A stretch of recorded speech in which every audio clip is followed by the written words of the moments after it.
Hello दोस्तों, कैसे हैं आप। होप आप बहुत अच्छे से होंगे और अपना खास ख्याल रख रहे होंगे। आज इस वीडियो को शुरू करने से पहले मैं अपने व्यूअर्स का धन्यवाद देना चाहती हूं, जिन्होंने मेरे वीडियो को पसंद किया और मेरे कार्य की सराहना की। दोस्तों, आज का वीडियो है गट हेल्थ पे। तो कुछ लोगों को हर दूसरे दिन gas, blotting, acidity, acid reflux, constipation, indigestion की प्रॉब्लम रहती है। इसका मतलब है उनकी ख़राब गट हेल्थ।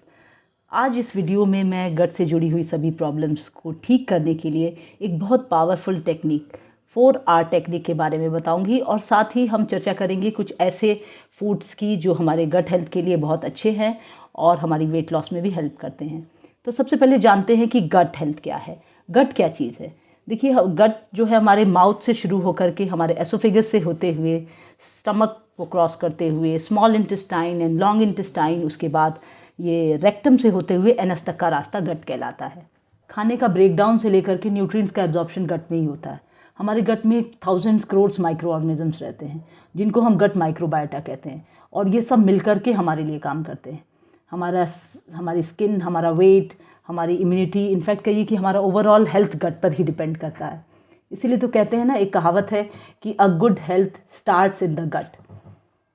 आइए जानते हैं कि खराब गट हेल्थ के पीछे क्या रीजंस हैं और उनके क्या लक्षण हैं।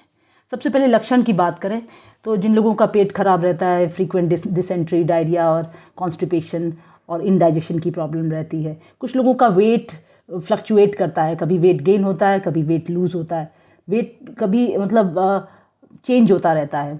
कुछ लोगों की इम्यूनिटी वीक होती है। इम्यूनिटी वीक होने के कारण बहुत जल्दी उनको सीजनल बुखार और फीवर और छींके और ये इन्फेक्शंस कैच कर लेते हैं। इसके साथ ही स्किन का रिलेशन है, गट और स्किन का डायरेक्ट रिलेशन है। जिनका पेट खराब होता है उनके कई बार स्किन में एक्ने और पिंपल्स की प्रॉब्लम रहती है। कुछ लोगों को फूड्स की किसी स्पेसिफिक फूड के साथ इंडाइजेशन या फिर इरिटेबिलिटी रहती है कि किसी चीज़ को खाने के साथ उनको वो डाइजेस्ट नहीं हो पाता, इससे उनको इंटॉलरेंस हो जाती है उस फूड की। तो यह भी एक खराब गट के कारण है। आपको जानकर ये हैरानी होगी कि इंडिया में हर 10 में से 7 व्यक्ति गट हेल्थ की प्रॉब्लम से जूझ रहा है। और ये मैं नहीं कह रही हूँ, ये इंडियन डायटिटिक एसोसिएशन और कंट्री डिलाइट की एक जॉइंट रिसर्च हुई थी मुंबई में, उसकी फाइंडिंग्स कह रही हैं कि हर 10 में से 7 व्यक्ति किसी न किसी गट की प्रॉब्लम से, पेट से रिलेटेड इश्यूओं से अफेक्टेड है। तो आइए जानते हैं कि खराब गट हेल्थ के पीछे क्या कारण है। सबसे पहला कारण है एक्सेसिव यूज़ ऑफ एंटीबायोटिक। जो लोग बहुत ज़्यादा फ्रीक्वेंट एंटीबायोटिक्स का यूज़ करते हैं उनकी गट हेल्थ ख़राब होती है, उनका गट माइक्रोबायोटा डिस्टर्ब हो जाता है। देखिए, बायोटा जो है, एंटीबायोटिक जो है वो माइक्रोबायोटा के खिलाफ काम करता है। जो एंटीबायोटिक का काम है बैक्टीरिया को मारना, और ये एंटीबायोटिक्स को ये नहीं पता होता है कि हमें किन बैक्टीरिया पे काम करना है। वो दोनों गुड और एज वेल एज बैड दोनों बैक्टीरिया को समान रूप से मार देते हैं, जिससे कि हमारा इम्बैलेंस ख़राब हो जाता है। तो हमें एंटीबायोटिक्स खाने से बचना चाहिए। और फिर सेकेंड है हमारा कि पुअर डाइटरी पैटर्न। जब हम बहुत ज़्यादा फैट और ऑयली चीज़ें खाते हैं, या फिर प्रोसेस्ड फूड और पैकेज्ड फूड का डाइट में ज़्यादा इंक्लूजन्स होता है, या फिर कहिए कि अनहेल्दी फैट्स है या हाई शुगर्स इनटेक है, तो इससे हमारा गट माइक्रोबायोटा डिस्टर्ब होता है, गट का बैलेंस बिगड़ जाता है। फिर थर्ड है इम्प्रॉपर स्लीप। अगर हम ढंग से सो नहीं पाते, अगर हमारी रात की नींद साउंड स्लीप नहीं है, हमें एक 6 घंटे की प्रॉपर नींद नहीं मिल रही है, तो हमारा गट माइक्रोबायोटा डिस्टर्ब होता है। हम जानते हैं, देखिए हमारे साथ भी होता है, कभी हम पार्टीज़ में चले जाते हैं या फिर कहीं बाहर आउटिंग पे जाते हैं, तो अगर हम ठीक से अगर सोए ना, तो सुबह जब उठते हैं तो हमारा पेट डिस्टर्ब रहता है और हमारे बहुत भारीपन महसूस होता है। तो ऐसा क्यों होता है? क्योंकि हमारा फूड डाइजेस्ट नहीं हुआ होता है। जो हमारे माइक्रोबायोटा हैं वो अच्छे से काम नहीं कर पाते हैं। अगर हमारी प्रॉपर स्लीप ना हो तो हमारा माइक्रो ऑर्गेनिज्म जो पेट का है वो अच्छे से काम नहीं कर पाएगा और हमारी गट हेल्थ डिस्टर्ब होगी। फोर्थ है क्रोनिक स्ट्रेस एंड एंजाइटी। बहुत ज़्यादा स्ट्रेस लेने से और बहुत ज़्यादा तनाव में रहने से भी हमारे गट बैक्टीरिया डिस्टर्ब होते हैं। देखिए, आजकल के टाइम पे ये स्ट्रेस और एंजाइटी किसको नहीं है, लेकिन अगर इसको प्रॉपर तरीके से मैनेज किया जाए तो ये हम इससे कोप अप कर सकते हैं। अगर बहुत ज़्यादा स्ट्रेस है, बहुत ज़्यादा एंजाइटी है, तो हम किसी मेंटल एक्सपर्ट से मिल सकते हैं, इसमें कोई शर्म की बात नहीं है। और बहुत लोग आजकल इस पे हेजिटेट करते हैं, लेकिन ये अगर कोई स्ट्रेस, कोई तनाव आपकी डेली रेगुलर लाइफ को हैम्पर कर रहा है, तो आप डेफिनेटली डॉक्टर से मिलें और सलाह लेकर के अपनी इस प्रॉब्लम को सॉल्व करें। इसके साथ ही लास्ट है एजिंग। एजिंग भी एक फैक्टर है जो कि हमारे गट के माइक्रोबायोटा को डिस्टर्ब करता है। जब एज के साथ जो गट के माइक्रोबायोटा है वो धीरे धीरे कम होने लगते हैं, जिसके कारण हमारा डाइजेशन प्रॉपर तरीके से नहीं हो पाता और फिर हमें इंडाइजेशन की प्रॉब्लम रहती है। तो ये भी एक रीज़न है। दोस्तों, अब जो मैं 4R टेक्निक आपको बताऊंगी, उस टेक्निक से हम इन सब चीज़ों से कोप अप कर सकते हैं और हमारी जो ये इश्यूज़ है वो सॉल्व हो सकते हैं। फिलहाल चलिए जानते हैं कि आयुर्वेद में गट के बारे में क्या कहा है। अगर हम ध्यान से देखें तो आयुर्वेद में बहुत जगह पर डाइजेस्टिव फायर या अग्नि का जिक्र है। अग्नि मतलब डाइजेस्टिव फायर, जो कि हमारे फूड को ब्रेक करके न्यूट्रिएंट्स को बॉडी में एब्जॉर्ब कराती है। कुछ लोगों में यह अग्नि बहुत तीव्र होती है और कुछ लोगों में बहुत मंद होती है। जिन लोगों में ये तीव्र अग्नि होती है उनका फूड बहुत जल्दी ब्रेक हो करके और डाइजेस्ट हो जाता है, और जिनमें ये मंद होती है उनमें फूड का ब्रेकडाउन बहुत स्लोली होता है और उसका डाइजेशन भी स्लो होता है, और कई बार अनडाइजेस्टेड फूड बॉडी में रह करके टॉक्सिन क्रिएट करते हैं। आयुर्वेद में दोषों का भी वर्णन है। जो 3 तरीके के दोष हैं, वात, पित्त और कफ, ये हमारी बॉडी टाइप को ही तो बताते हैं, हमारा डाइजेस्टिव पैटर्न को शो करते हैं। इसके साथ ही आयुर्वेद में ये 3 फलों का मिश्रण त्रिफला का जिक्र है, जो कि गट हेल्थ को प्रमोट करने के लिए ही बना है। इसमें आंवला, हरड़े, बहेड़ा का तीनों का मिश्रण है, और जिसको खा करके हम गट हेल्थ को अपनी स्ट्रॉन्ग कर सकते हैं और अपनी डाइजेस्टिव प्रॉब्लम सॉल्व कर सकते हैं। अब तो ये क्लियर हो गया कि गट का ओवरऑल हेल्थ में कितना इम्पॉर्टेंट रोल है। तो आइए पहले जानते हैं कि कौन से ऐसे फूड्स हैं जिनको खा करके, जिनको लेकर के हम अपनी गट हेल्थ को इम्प्रूव कर सकते हैं। तो सबसे पहले हम बात करते हैं कि हमारे स्टमक में 2 तरीके के बैक्टीरिया होते हैं, जो कि हम जानते हैं कि 2 तरीके के बैक्टीरिया होते हैं, गुड बैक्टीरिया और बैड बैक्टीरिया। तो हमें अपने भोजन से ऐसा क्रिएट करना है एटमॉस्फेयर कि जो गुड बैक्टीरिया हैं उनका ग्रोथ अच्छी हो, और जो हमारे बैड बैक्टीरिया हैं वो धीरे धीरे रिड्यूस करें और धीरे धीरे ख़त्म हो जाएं। तो ऐसे कौन से फूड प्रोडक्ट्स हैं जो हमारे गुड बैक्टीरिया को प्रमोट करेंगे और बैड बैक्टीरिया को रिड्यूस करेंगे। तो सबसे अच्छा तरीका है कि जो उनको पसंद है, जो हमारी गुड बैक्टीरियाज़ को पसंद है, हमें वो खाना अपने डाइट में इंक्लूड करना है। तो सबसे पहला है हम फर्मेंटेड फूड्स हैं, जो कि गुड बैक्टीरियाज़ को बहुत अच्छे से, बहुत चाव से खाते हैं, उनको बहुत अच्छा लगता है और उसमें बहुत अच्छे से वो ग्रो करते हैं। तो फर्मेंटेड फूड में जो कि खमीर वाले फूड्स होते हैं, जैसे कि इडली है, डोसा है, इसके बाद ढोकला है, फिर कुछ स्पेसिफिक तरीके के अचार हैं जो कि फर्मेंटेशन के द्वारा बनाए जाते हैं, या फिर खमीरी रोटी है, सिरका है। तो ये सब डाइट में हम इंक्लूड कर सकते हैं।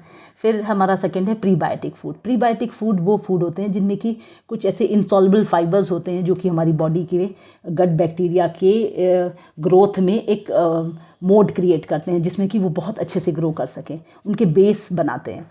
तो इसमें सबसे अच्छा गार्लिक है, अनियन है, और फिर वो है ओट्स है। गुड़ is a very good prebiotic. फिर इसके बाद हमारा वो है एप्पल एंड केला is a very good prebiotic. तो ये कहावत भी है ना, 1 apple in a day keeps doctor away, तो ये कहावत गलत नहीं है। फिर है हाई फाइब्रस फूड। तो हाई फाइब्रस फूड जिनमें बहुत अधिक रेशियो होते हैं, उनको अपनी डाइट में इंक्लूड करें, तो ये हमारी गट हेल्थ के लिए अच्छा होता है। जिनमें जैसे कि अंकुरित अनाज हो गए, फिर हरी पत्तेदार सब्जियां, नट्स, तो ये सब चीज़ें हमारी डाइट में इंक्लूड करने से गट बैक्टीरिया बहुत अच्छे से ग्रो करते हैं। फिर नेक्स्ट है high omega fatty acids foods. तो high omega fatty acids foods वो हैं जो कि नट्स हैं, सीड्स हैं, कुछ स्पेसिफिक तरीके के, जैसे कि वो हैं तिल है, या फिर फ्लैक्स सीड्स है, हेम्प सीड्स है। ये बहुत रिच होते हैं ओमेगा फैटी एसिड्स, तो ये हमारी डाइट में इंक्लूड करने से इससे भी हमारे गट बैक्टीरिया बहुत खुश होते हैं और बहुत अच्छे से ग्रो करते हैं। फिर नेक्स्ट है पॉलीफिनोलिक फूड्स। पॉलीफिनोलिक फूड्स वो फूड्स होते हैं जो बहुत अलग तरीके के चटकीले और नीले और डार्क येलो कलर्स के फ्रूट्स और वेजिटेबल्स होते हैं, जो कि अलग हट करके रेगुलर फ्रूट्स और वेजिटेबल्स से थोड़ा हट करके होते हैं। ये हमारे उत्तराखंडी में बहुत अच्छे से पाए जाते हैं, जैसे प्लम्स हैं, और कुछ वो हैं पियर हैं, पीचेस हैं, और काले अंगूर हैं, या फिर वो कहिए ब्लैक चॉकलेट्स भी बहुत अच्छी है सोर्स इसका पॉलीफिनॉल्स का। इसके साथ ग्रीन टी भी बहुत अच्छा रिच पॉलीफेनोलिक फूड्स होते हैं। तो ये डाइट में इंक्लूड करने से हमारे गुड बैक्टीरिया बहुत खुश होते हैं और बहुत अच्छे से ग्रो करते हैं। चलिए अब जानते हैं कि वो 4R कौन सी टेक्निक है जिसके द्वारा हम गट की कोई भी किसी भी तरीके की इश्यूज़ को हम सॉल्व कर सकते हैं, उसको फिक्स कर सकते हैं। और ये प्रोवन टेक्निक है। तो इसमें 4R में पहला R है removal, second R is replacement, third R is reinoculant और फोर्थ R इज़ रिपेयर। तो पहले आर में रिमूवल करना है हमें उन फूड्स प्रोडक्ट्स की जो हमें इरिटेट करते हैं, जो एलर्जी क्रिएट करते हैं या जो बॉडी में इन्फ्लामेशन करते हैं। तो ऐसे फूड प्रोडक्ट्स हैं, कुछ सीरियल्स हैं जैसे कि ग्लूटीन वाले अनाज जैसे कि गेहूं है या फिर वो चावल है, कुछ चावल हैं जो कि जैसे वाइट राइस से हमें ब्राउन राइस को और ग्लूटीन से ग्लूटीन फ्री सीरियल्स पे हमें रिमूव करना है। अपनी डाइट में हमें बिल्कुल छोड़ना है 4 से 6 हफ्तों के लिए इसको। तो हम पहला है रिमूवल, इसमें कुछ स्पेसिफिक फूड प्रोडक्ट्स जो इरिटेंट्स हैं, एलर्जेंस हैं, इनको हमें अपनी बॉडी अपनी रेगुलर डाइट से 4 हफ्तों के लिए बिल्कुल छोड़ना है और इनको अपनी बॉडी से मतलब जो ये हमारी बॉडी में इरिटेशंस करते हैं इनको ख़त्म करने के लिए हमें इनको त्याग देना है 4 हफ्तों के लिए, 4 से 6 हफ्तों के लिए। और सेकेंड आर है रिप्लेसमेंट। अब हमने जो इन रिमूव किया है इन सीरियल्स को, उनको हमें रिप्लेस करना है नॉन ग्लूटीन या ग्लूटीन फ्री सीरियल से। ग्लूटीन रिच सीरियल्स को ग्लूटीन फ्री सीरियल से हमें रिप्लेस करना है। तो ग्लूटीन रिच सीरियल्स कौन से हैं? अभी मैंने बात बताई आपको कि गेहूं है, गेहूं में बहुत ज़्यादा ग्लूटीन होता है। मैदा है, मतलब जो भी है ये गेहूं से बने हुए सारे पदार्थ जो हैं इनको हमें बॉडी से खान पान से रिप्लेस कर देना है 6 दिन के लिए, 6 हफ्तों के लिए।